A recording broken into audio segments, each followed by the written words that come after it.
I tested the best cameras for photography, and I realized all good cameras have 5 key things in common. So in this video, I'm going to show you the best cameras for photography and help you understand which of these 5 key things you need for your shooting style and budget. And I'll leave links down below for the best pricing on the cameras we talk about today.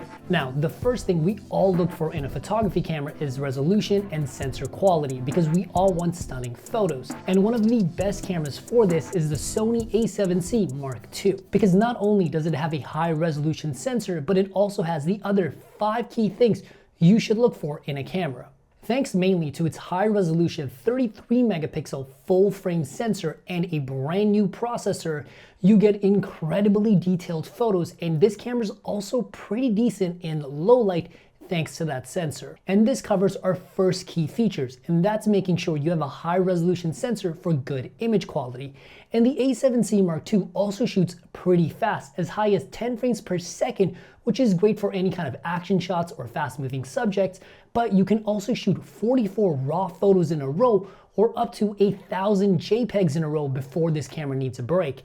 And that covers our second key thing to look for, is how fast can your camera shoot and how long can it shoot for, and the A7C Mark II does a pretty good job. And as a side note, the A7C II also shoots really good video, 4K up to 24 and 30 frames per second, with even 4K at 60 frames per second with a 1.6 times crop, and full HD up to 120 frames per second for slow motion if you want to shoot a bit of video.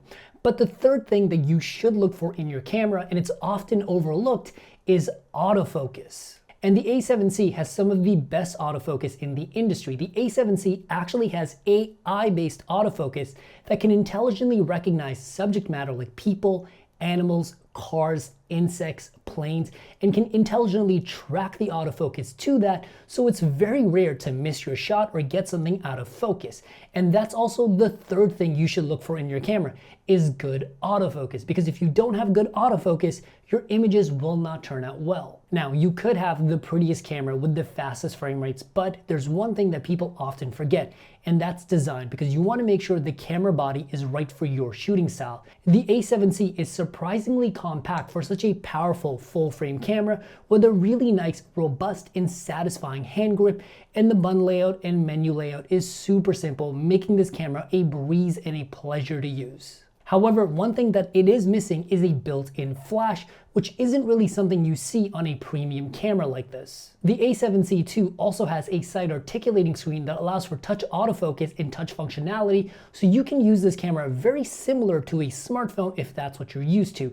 And it also takes Z batteries, which should last you a pretty long time, and these are the same batteries you see in pro cameras. And if you haven't guessed yet, the fourth thing to look for in your camera is the body and design, to make sure that it fits your shooting needs. And the A7C Mark II also comes in at a really attractive price.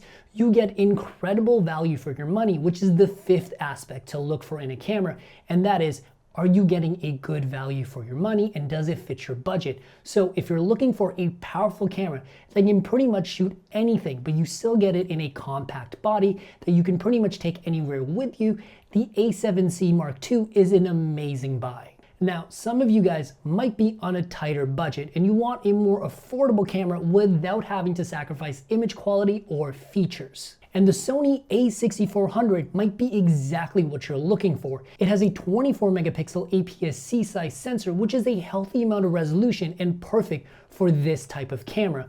But this sensor is also surprisingly good in low light, because most Sony cameras are. And the A6400 is also one of the few cameras that actually still has a built-in flash, which is becoming a pretty rare thing in premium cameras like this. And it can also shoot 11 frames per second, which is about the same as the A7C Mark II, and it can also shoot 44 raw photos or 116 JPEGs in a row before it needs a break.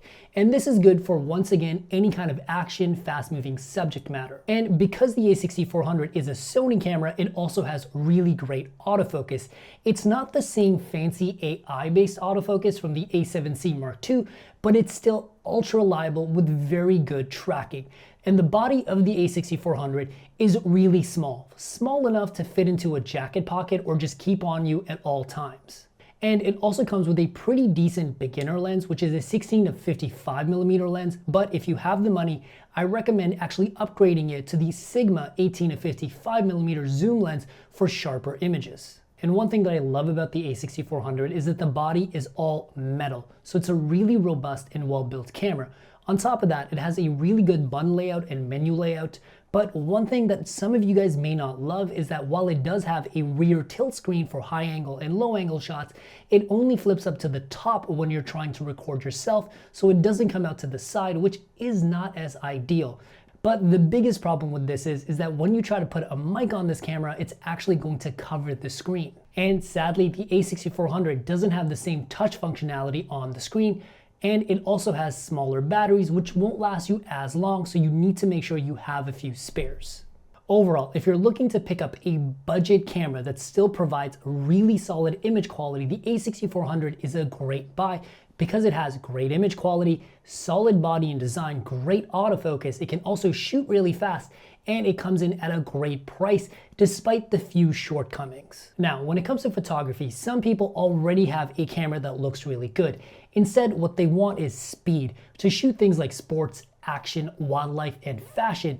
And if that sounds like you, I actually have two camera recommendations for you, and that is the Canon R6 Mark II and the Canon R7. The Canon R6 Mark II has a 24 megapixel full frame sensor, and the Canon R7 has a 32 megapixel APS-C size sensor. The Canon R6 Mark II is a full frame sensor and will give you a wider field of view when getting your shots, basically making your wide shots look even wider. And this might be better for something like fashion, something where you want to get as wide of a shot. And the R7 has an APS-C size sensor, which is going to give you a tighter, more zoomed in shot. And this would be better for far away subjects like wildlife or sports. In my opinion, both of these sensors have a really healthy amount of resolution, and they're both really good in low light, even as high as 12,800 ISO. But the most important thing about these cameras is how fast they are.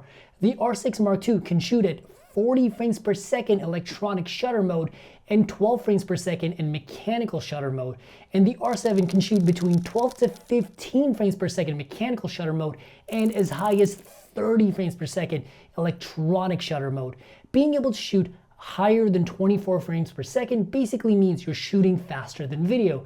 And this way, it's basically impossible to miss your shot. And both of these cameras do have some rolling shutter, but very little. Now, they both have a high resolution sensor and incredibly fast shooting speed. If you're going to be shooting that fast, you need to make sure you have your third thing, which is good autofocus.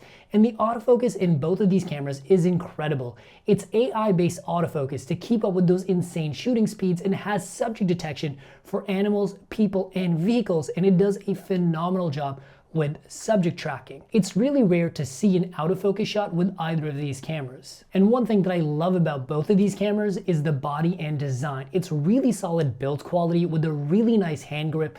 The button layout and ergonomics is basically 10 out of 10. Canon is known for making really well designed products. And they both have a side articulating screen for touch controls, but also touch autofocus. And the battery life on both of these cameras is very, very good. So if you're looking for a powerhouse of a camera that can deliver both speed and performance, the R6 and R7 are two of the best cameras that you can get. And in terms of price, this is actually the most affordable price point for a camera that can shoot at such a high frame rate. You simply need to decide if you want a full frame camera or an APS-C camera. Now, the most important camera on this list is a camera that I specifically put on here for my people, the artsy crowd. Those of us who want to do more than just take photos. We want to create art, we like shooting film, and we want to be intentional with our photography. And for us, we have the Fuji X-T5, one of my favorite cameras of all time. What makes the X-T5 so impressive is the 40 megapixel APS-C size sensor, which is actually the highest resolution APS-C sensor out today. And this gives you an incredible amount of detail and sharpness in all of your photos. And because of the unique design of the Fuji X-Trans 5 sensor, it actually gives you the image quality and low light performance of a full frame camera, but in an APS-C camera. So not only does it have an incredible sensor, but it also has phenomenal colors, especially if you're someone that likes to shoot film. The Fuji X-T5 actually has built-in film emulations that not only mimic the colors of film, but also the contrast value and tonal property of a film look, giving your images a unique look right out of camera before any editing, and it's also really fast. It can shoot as high as 15 frames per second in mechanical shutter mode and 20 frames per second in electronic shutter mode with a 1.29 times crop. And these specs are actually pretty close to the Canon R7. And the autofocus on the Fuji X-T5 is really good if you're using it for photography and you're someone that's more so slowing down and you're not really looking for a sports camera, because it doesn't have any AI-based modes for tracking subjects like animal, people, and vehicles. This is more of a slower, more intentional photography camera, and the autofocus is really meant for that. Now, my favorite thing about the X-T5 is the body and design. It has a command dial at the front and back like a typical camera, but it also has an ISO dial and a shutter dial at the top, so you can use this more like a typical film camera. And it also has an aperture ring on most Fuji lenses, so you can really get into that old school photography feel, be really intentional with your shooting, and I personally find it way more fulfilling to take photos like this than to just whip out my camera and go snap, snap, snap. It's not that fun. However, one disappointing thing about the X-T5 is that it only has a tilt screen and it doesn't have a side articulating screen, which would have been better for a modern camera. But the ergonomics and layout are perfect, and it also has a really big battery. The Fuji X-T5 is a powerhouse of a camera that gives you full frame quality in an APS-C camera, and it still has incredible image quality, great colors, really good autofocus for the type of camera this is, great body and design, which is why I love this camera, and it comes in at a way lower price than most of its competing cameras. So if you're looking for a good deal and trying to get that film photography feel, the X-T5 is the best camera for that. And if you want to check out the X-T5 or any of the other cameras we talk about today, make sure to check out the links in the description down below, and I'll see you guys in the next video. Peace.